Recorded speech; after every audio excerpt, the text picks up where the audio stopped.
Well, hello everybody. We'll see if third time is the charm.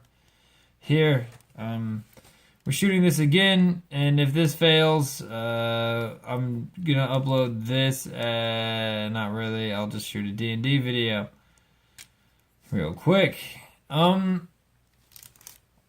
talking about Blight launchers, but before we get into that, we're at this new angle because I lost the old rig, and we're working out technical difficulties with the new rig, which is just some shit that I put together real fast so I could try to make a video today, and it's turning out real poor.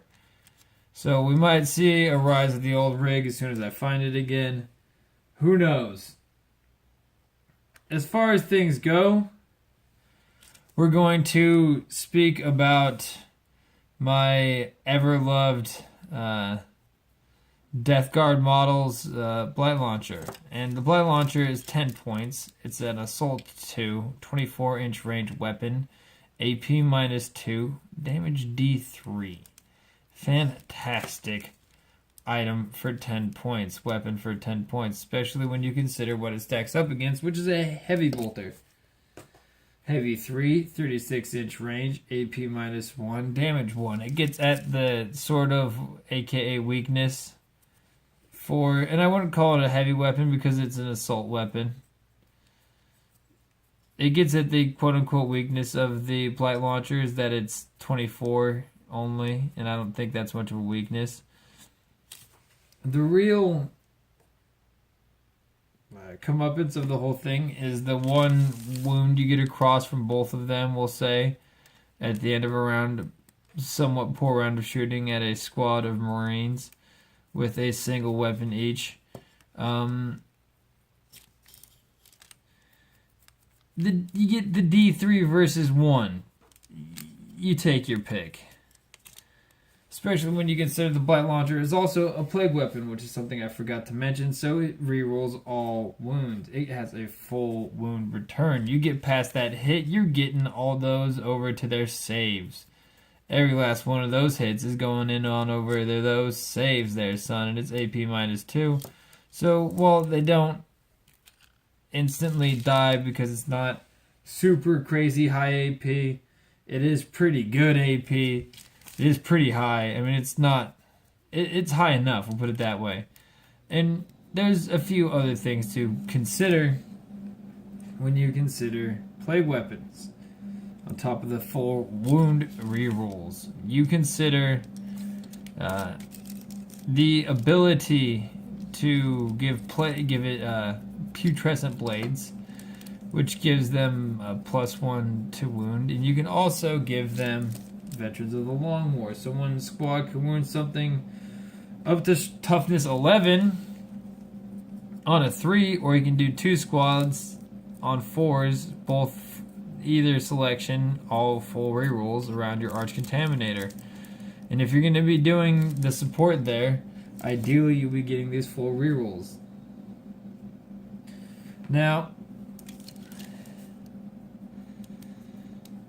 the problem is, like a quote-unquote problem, is 36-inch range not as can be utilized, and 48-inch weapons can be utilized to their detriment, but you can advance every turn. Every turn you move die 5 plus die 6 on your Plague Marines, and that is good business.